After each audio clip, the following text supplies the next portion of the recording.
Welcome to 100 TV. ప్రస్తుతం బాలీవుడ్లో ఒక విచిత్ర పోకడలు, విచిత్ర వార్తలు వింటున్న వైనం చూస్తున్నాం. ఇప్పటికే బాలీవుడ్ కుదేలవుతున్న వేళ అయితే ఏవైతే టాలీవుడ్ ఉన్నాయో, కాలీవుడ్ ఉన్నాయో, హాలీవుడ్ ఉన్నాయో మూవీస్ని రీమేక్ చేస్తూ ప్రస్తుతానికి కాలం గడుపుతున్న ఈ వేళ ఇట్లాంటి పెద్ద హీరోస్ పైన జరుగుతున్నటువంటి హత్యా యత్నాలు కలకలం రేపుతున్నాయి. ప్రస్తుతం జరిగినటువంటి సైఫ్ అలీ ఖాన్ గారి పైన హత్యా యత్నం ఇప్పుడు తీవ్ర కలకలంగా మారింది. సో దాని గురించి మాట్లాడడానికి మనతో సినీ జర్నలిస్ట్ జగదేవ్ గారు ఉన్నారు. సార్తో మాట్లాడతాం. నమస్తే అండి. నమస్తే. సో సైఫ్ అలీ ఖాన్ గారి ఘటనలో నిందితుడికి ఆల్రెడీ పట్టుకోవడం జరిగింది. సందర్భం ఏంటంటే అసలు అంతవరకు ఏం జరుగుంటుంది, లేకపోతే ఏ విషయంలో ఏ కోణంలో చూసే ఇది ఎంతవరకు కరెక్ట్ లేకపోతే ఎంతవరకు రాంగ్? జనరల్‌గా బాలీవుడ్ ఇండస్ట్రీ అంటే ఖాన్స్ హవా ఎక్కువ ఉంటుంది. సైఫ్ అలీ ఖాను, అమీర్ ఖాను, సల్మాన్ ఖాను, షారుఖ్ ఖాను వరుసగా ఖాన్స్. బట్ సైఫ్ అలీ ఖాన్ ఈ మ్యారేజు, కరీనా కపూర్ ఈ వివాదాలు తప్ప ఎప్పుడు ఎటువంటి వివాదాల్లో ఆయన స్టేట్మెంట్ ఇవ్వడం కానీ, ఎక్కడ వివాదాల్లో ఉన్నట్టుగా ఎప్పుడు నేను చూడలేదు. నాకు తెలిసినంతవరకు. మేబీ మరీ డెప్త్‌గా పాతవి పేపర్‌లన్నీ చూస్తే గాని మనకు తెలీదనుకోండి. అయితే ఈ మొన్న గత వారం జరిగిన ఆయన మీద హత్యాయత్న ఉదంతం ఏదైతే ఉందో అది చాలా మిస్టీరియస్‌గా అనిపిస్తుంది. ఎందుకంటే ఆయనకి ఒక 20 ఏళ్ల కిందట అనుకుంటా ఆయన కెరీర్ పీక్‌లో ఉన్న టైంలో వాళ్ళేదో ఒక సంస్థానానికి వాళ్ళ వంశమే రాజుల వంశం అంట. ఖాన్స్, కింగ్స్ వంశం. సో వాళ్ళు పట్టాభిషేకం కూడా చేశారంట సైఫ్ అలీ ఖాన్ గారికి. నేను ఎక్కడో ఒక ఆర్టికల్ చదివాను. ఏనుగు మీద ఊరేగించి ఇక్కడి నుంచి ఈ సంస్థానానికి ఈ నెక్స్ట్ వారసుడు కింగ్గా ఈయన అని ప్రకటించడం. సో కొన్ని వేల కోట్ల ఆస్తి ఉంది ఆయనకి, రాజ్యం ద్వారా వచ్చిన ప్రాపర్టీ. తర్వాత ముందు పెళ్ళయింది, పిల్లలు ఉన్నారు. తర్వాత కరీనా కపూర్ గారిని చేసుకున్నారు.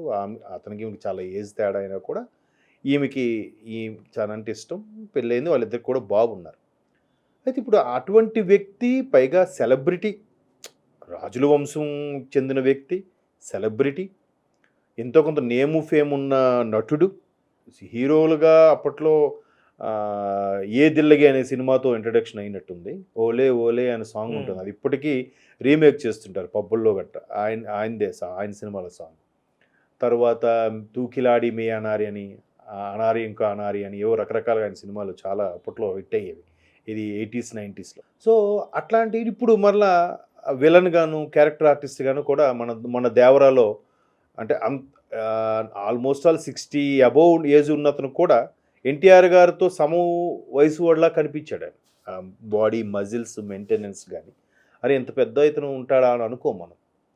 సో అటువంటి సైఫ్ అలీ ఖాన్కి అంటే అంత ప్రాపర్టీస్ ఉన్న ఆయన బిజినెస్ చూసుకోవడానికి టైం ఉండదు. బట్ సినిమా అంటే ప్యాషన్, చేస్తాడు.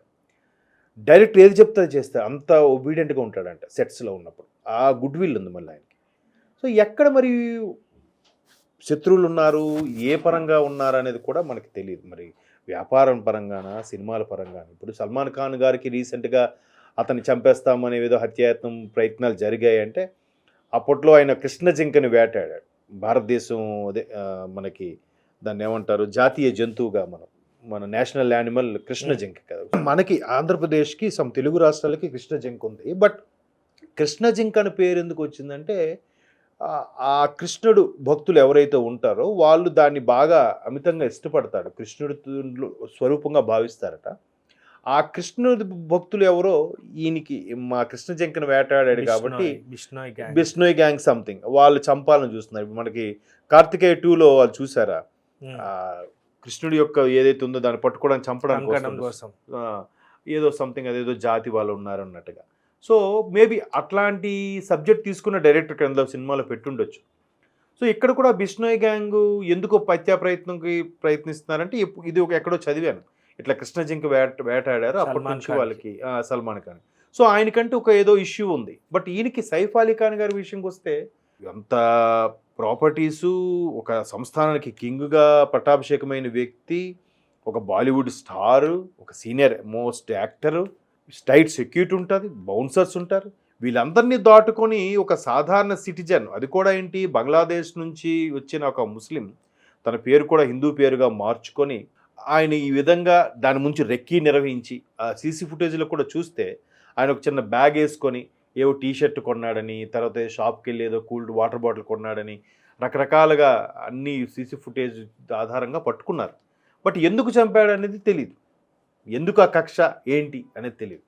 అండ్ మోర్ ఓవర్ బాలీవుడ్ ఒకప్పుడు మాఫియా కబంధ హస్తాల్లో ఉండేదని మనం కథలుగా చెప్పుకున్నాం. దావూద్ ఇబ్రహీం లాంటి వాళ్ళు గ్యాంగుల్లో ఉన్న వాళ్ళు బెదిరిస్తున్నారని, చోటా షకీల్ అని, ఏదో రంజన్ అని అంటారు, చిత్తరంజన్ సంథింగ్ పేరు గుర్తు రావట్లేదు, ఆయన, ఇట్లా రకరకాల గ్యాంగ్స్ ఉన్నాయి. అందులో కూడా సబ్ గ్యాంగ్స్, వాళ్ళ నుంచి విడిపోయిన వాళ్ళు, వీకు గ్యాంగ్స్ అని ఏవో రకరకాలు ఉండేవంట.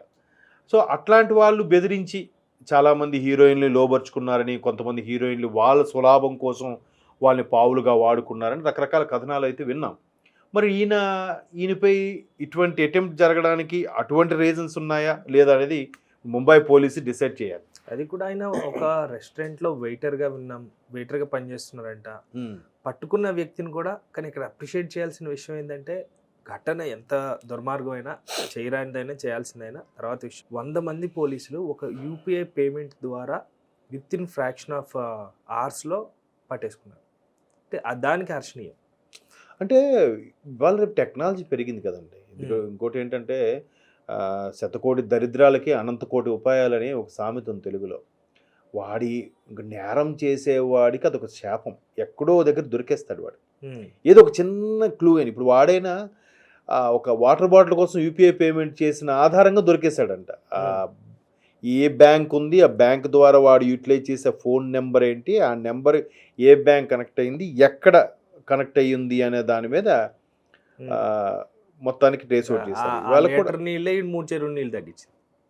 లేదంటే నేను కూడా మా ఆఫీస్ సంబంధించి ఇలాగే ఒక ఇష్యూ మీద క్రైమ్ డిపార్ట్మెంట్ వాళ్ళని కలిసాం. వాళ్ళ దగ్గర చాలా హైలీ ఎక్విప్మెంట్ ఉంటుంది. అండ్ మోర్ ఓవర్ బాగా టెక్నాలజీ యూటిలైజ్ చేయడం వచ్చే ఐఐటి స్టూడెంట్స్ని కూడా వాళ్ళు యూటిలైజ్ చేసుకుంటారు. పోలీసులు వాళ్ళు రిక్వెస్ట్ చేస్తారు. మీరు సింగం సినిమా చూస్తే ఫస్ట్ పార్ట్లో ఒక ఐఐటి స్టూడెంట్ని వాడు ఏదో, సార్ మీరు మిస్టేక్ చేస్తున్నారు సార్, మీ పోలీసులు అందరిగా ఉంటారు సార్ అంటే, పోలీసులు అలా కాదు మంచి వాళ్ళు కూడా ఉంటారని చెప్పి సూర్య వాడికి ప్రూవ్ చేసిన తర్వాత అప్పటి నుంచి సూర్య గారి కోసం ఆయన పనిచేయడం స్టార్ట్ చేస్తారు ఐఐటి స్టూడెంట్. సో అట్లా మంచికి యూటిలైజ్ చేసి మొత్తానికి ట్రేస్ అవుట్ చేస్తారు. కాకపోతే ఇక్కడ సైఫ్ అలీ ఖాన్ గారికి ఈ విధమైన థ్రెట్ ఉందని కానీ ఏమని కానీ తెలియదు. ఇంకో మిస్టరీ ఏంటంటే, ఆయన ఆ పొడిచిన సందర్భం చుట్టూ ఎవరు లేరా, పొడిచిన తర్వాత అంత మంచి సెలబ్రిటీ, అంత పెద్ద స్టార్కి పొడి చేసి ఆయనగా ఆ చంటి పిల్లాడితో, కరీనా కపూర్ గారికి ఆయన పుట్టిన బాబుతోనే ఆయన ఆటో ఎక్కి ఆ గాయాలతో బాబు ఇమీడియట్ దగ్గర హాస్పిటల్ తీసుకోవాలంటే, గాయాలతో ఉన్నప్పుడు ముందు ఐడెంటిఫై చేయలేదట ఈవెన్ ఆటో డ్రైవర్ కూడా. ఆ తర్వాత హాస్పిటల్ రీచ్ అయిన తర్వాత అరే సైఫ్ బాయ్ అని అప్పుడు స్ట్రైక్ అయిందట వీడికి, ఆటో వాడికి. సో అట్లాంటి అది హ్యాట్స్ ఆఫ్, అంత ధైర్యంగా కత్తి ఘాట్లతో ఆల్రెడీ 6 దగ్గరలు పొడిచాడంట వాడు. అది సైఫ్ అలీ ఖాన్ కూడా ఏమో బక్కపలసగా ముసలివాడిలాగా ఏమి ఉండడు కదా, ఈయన మంచి ఫిట్నెస్తో ఉంటాడు. బట్ వాడు అదను చూసి చాటుమాటుగా పొడిచాడో వెనక నుంచి పొడిచాడో తెలియదు, కానీ 6 దగ్గర కత్తిఘాట్లు ఉన్నాయి. అందులో 2 బలంగా లోపలికి వెళ్ళాయట. 3 ఇంచెస్ బ్లేడ్ కూడా దిగినట్టుగా ఉంది. మరి వాడు ఎందుకు చేశాడు? బంగ్లాదేశ్ నుంచి వచ్చి మరి ఇక్కడ ఒక పేరు మార్చుకొని హోటల్లో వెయిటర్గా మారి, చూసారా సర్దార్ ఉధమ్ సింగ్ కథ ఉంటుంది, బ్రిటిష్ వాళ్ళ హయాంలో ఆయన మెల్లగా ఒక కార్గో షిప్లో లండన్కి వెళ్ళి ఆ జనరల్ డయర్ని చంపుతాడు ఆయన. సో ఈయనకి అటువంటి పగలేమైనా ఉన్నాయా ఏంటనేది తెలియదు. మొత్తానికి ఆయన అయితే ప్రస్తుతానికి కోలుకోవాలని కోరుకున్నాక మరి ఒక్కొక్కటి మెల్లగా బయటకు వస్తాం. ఈయన కూడా ఇన్వెస్టిగేట్ చేస్తారు కదా.